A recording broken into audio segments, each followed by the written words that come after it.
actress in theater, films, TV, commercials, the whole bit. TV credits include JAG, Strong Medicine, Star Trek Voyager. She just completed her memoir, which is amazing. It's called In Pillness and in Health. Please, a big round of applause for Henriette Ivanans.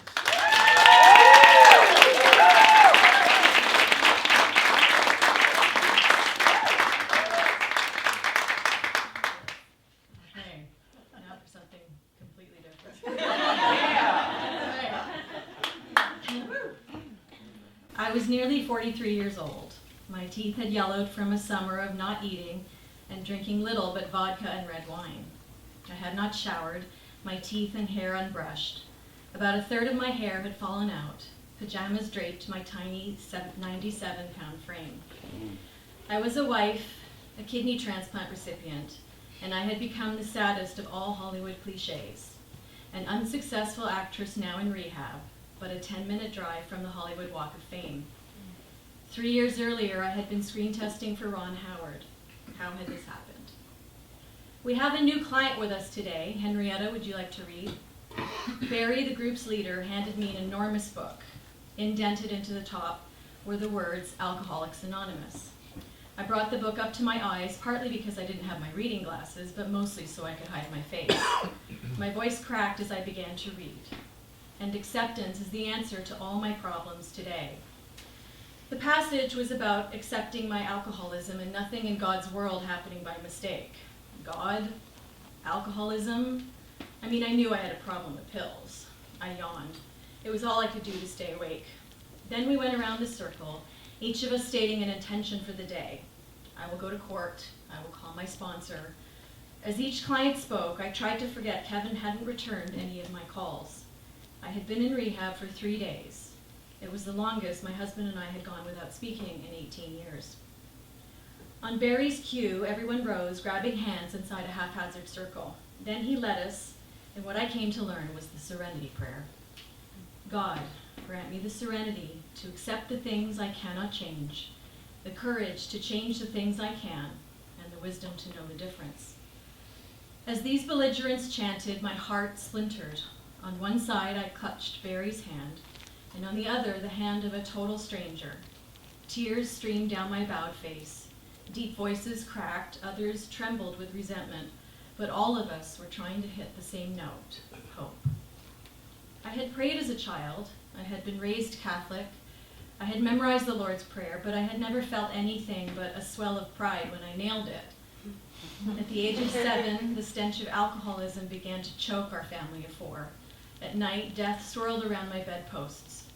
The party line remained, Daddy just needs to go on vacation. But I could smell the lies. Anguished, alone, I craved a peace no one could provide. Not my mother, not church, not school, no one. So one night I made up my own prayer. Dear God, please keep Daddy alive until I'm 20. This was how I was able to go to sleep with my father clearly dying.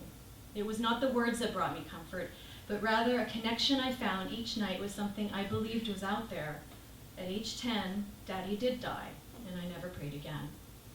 It had taken me 32 years, but on this morning in rehab, I had rediscovered the connection. I swiped at my tears as the group dispersed, but the more I wiped, the more they fell. I looked into Barry's face, the morning sun backlighting his smile. He looked like an angel. Welcome, Henriette, he said, opening his arms wide. After lunch, I lay down to close my eyes on my odd little bed. The in-house physician had just informed me that mine was the hardest detox, alcohol and benzodiazepines. He wanted me in rehab for 9 months. I sighed and rubbed my forehead. The delicate strains of Claire de Lune shuffled onto my iPod. The gorgeous notes plunked down as if from above, like divine tears. Closing my eyes, I thought, God, I just want to go home. And a surprising memory was stirred. A wrinkled slice of lime lay in a pool of vodka water. Already? Pushing back my chair, I stumbled into the kitchen. A whoosh of air stung my cheeks as I yanked open the freezer door. I started. Where's my vodka? I whipped around. Fuck. There it was, its empty neck sticking out from the recycling bin. Stupid, stupid, stupid. There was no way I could get into the car and drive to 7-Eleven. Kevin would wake up in half a second. Bracing myself with the fridge doors, I rocked back and forth on the balls of my feet, scanning its contents repeatedly, praying a bottle of something, anything, would miraculously appear. I bit my lip.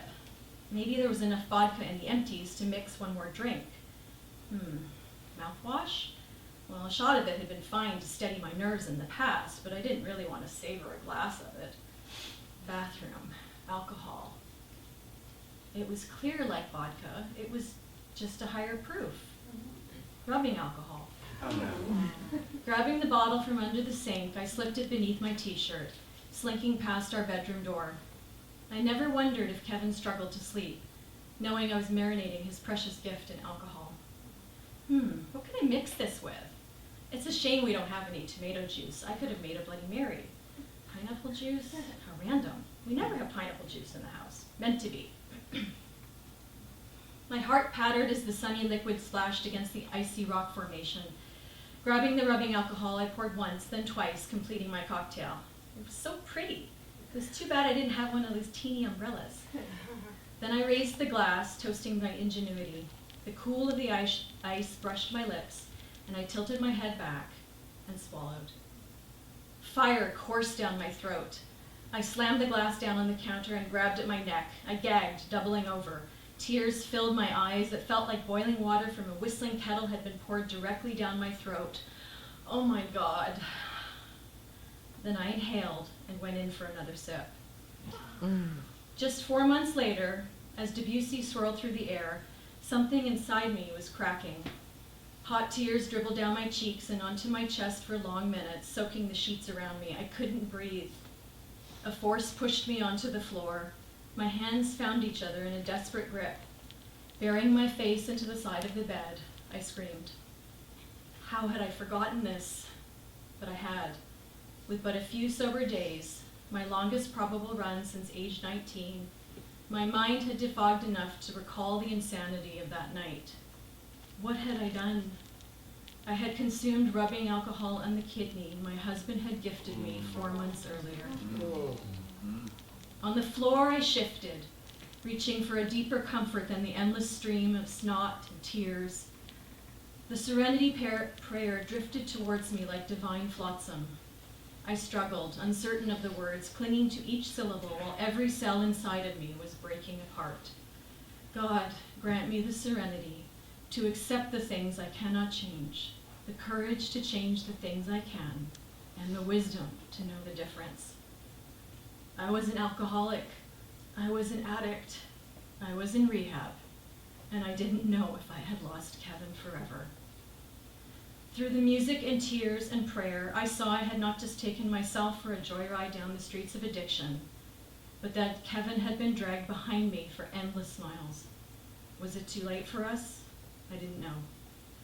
His sagging blue eyes floated before me, and my anguish rose again, a wailing siren without end. Every time the idea to get up entered my mind, something kept me there. I remained on the floor for 2 hours, unable to recall when I had ever felt so safe. Throughout my life, whenever I observed others pray, head bent or arms flailing above rapturous faces, I had always been suspect. What did they get out of it? Had to be an act. Today, it has become the act that saves me every day, the one that affords me the grace to live with the things I have done.